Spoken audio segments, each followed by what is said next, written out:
mon ami Bobby, à peu près au moins 8 ans de ça, si je me souviens bien. Il a dit « Daniel, il faut que je te parle. J'ai vraiment à cœur d'apporter un studio, puis est-ce que tu aimerais faire partie avec moi de ce studio-là? » J'ai une petite passion pour le son, donc j'ai dit « Ben oui, Bobby, ça me fait plaisir. » Le projet a resté sur la table de café pendant au moins 5 ans. On disait toujours « Une bonne journée, on va avoir un artiste devant nous, puis tous les deux, on va avoir notre tasse de café, puis on va avoir les yeux pleins d'eau. » Là, on n'est pas loin de prendre notre tasse de café ensemble. Mon apport dans ce côté-là, c'est surtout au point de vue technique et matériel, puis un petit peu d'expérience de sonorisation. Je trouve ça merveilleux, parce que je me dis, c'est une clé sur le monde entier qu'on peut avoir avec ce studio-là. Comme l'idée de dire, bien, la prêche du dimanche, on va la mettre sur le web. Bien là, on va voir ce qui se passe à notre église, puis ils vont faire participer à notre église, mais dans leur lieu, parce que tout le monde est à la course de ces temps-ci. Puis on a la possibilité d'aller leur donner ce que nous, on reçoit. Là, tout est installé. Il y a des gens qui ont travaillé fort, toujours dans l'ombre. Je suis très reconnaissant.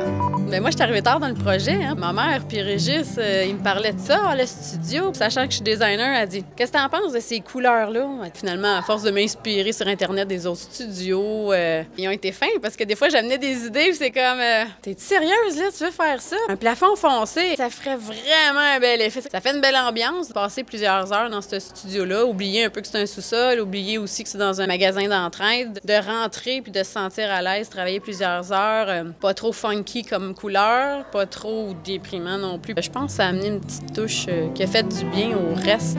Fait que ça m'a fait plaisir de jouer avec les matériaux et les couleurs.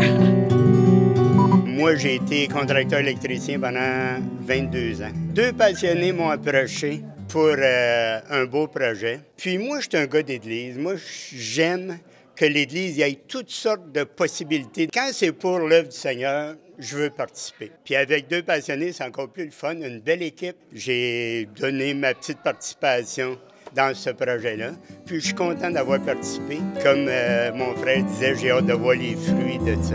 Puis c'est un projet qui m'a touché. J'ai jamais fait un studio d'enregistrement. J'ai foncé avec vous autres selon mes talents que j'avais pu connaître là-dedans. J'ai contribué mon temps pour monter ce projet-là. J'ai eu de l'aide de d'autres aussi. J'ai eu mon épouse qui m'a aidé. C'est elle qui m'a fait les plans. Oui, je suis content du travail, du résultat que ça a donné. Le Seigneur il s'est mis là-dedans avec nous autres. Ça suit. Il y en a beaucoup qui me connaissent comme étant impliquée au Centre chrétien, mais je suis aussi dessinatrice en bâtiment de métier. Ce projet-là du studio, ça a été extraordinaire parce que, premièrement, j'avais jamais fait de plan de studio. Et pour tout ce qui est insonorisation, c'est particulier, là. C'est pas résidentiel, c'est pas commercial non plus. Alors, ça m'a demandé de la recherche. Je suis retournée dans mes notes de cours. J'étais allée sur Internet. J'ai fait beaucoup de recherches pour... Moi, je voulais vraiment livrer la marchandise. Un vrai studio d'enregistrement, pas un semblant. Et le privilège que j'ai eu, c'est que c'est rare. Une dessinatrice en bâtiment fait les plans, qu'elle peut participer tout au long du projet. Habituellement, on fait des plans, puis on donne ça au contracteur, puis ensuite, on les revoit plus. Mais là je l'ai vu évoluer, je l'ai vu changer, je le vois fonctionner. Ça, en soi, c'est un salaire. Moi, je suis bien contente d'avoir fait cette expérience-là. C'est dans mon portfolio maintenant. Ce beau petit studio est une initiative de nombreux et généreux bénévoles et donateurs. Il a pour but de répondre aux besoins multimédia des milieux chrétiens et séculiers.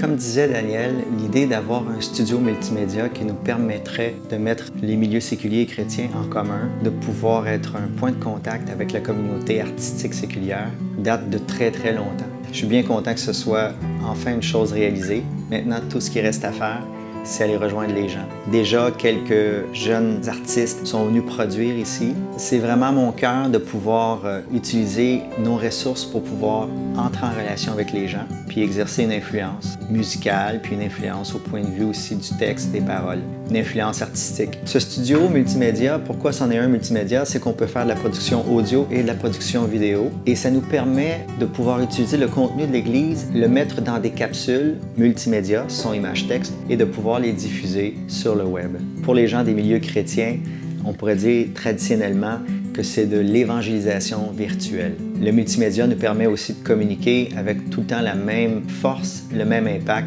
et le même dynamisme.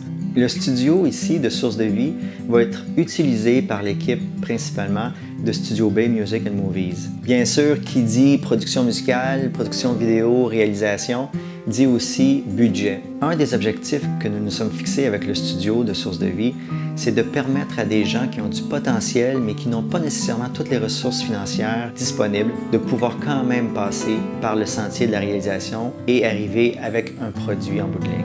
Le studio de Source de Vie va ouvrir ses portes à des projets qui seront non seulement chrétiens, mais aussi séculiers, pour nous permettre d'arriver à notre premier objectif, d'entrer en relation avec les gens de l'extérieur de la communauté séculière. Si vous avez à cœur de supporter ce projet-là, n'hésitez pas, venez me voir ou allez voir une des personnes que vous avez vues dans cette vidéo. Je suis très reconnaissant pour toutes les personnes qui ont contribué par leur temps, par leur énergie ou par leur créativité à la création et à la réalisation de ce studio. Un grand merci à Agathe, à Régis, aussi à Marie-Claude, à Daniel, à Jean-Pierre. Merci du fond du cœur et je suis convaincu que nos efforts vont atteindre leur objectif, que nous allons créer un pont avec les gens de la communauté. Merci.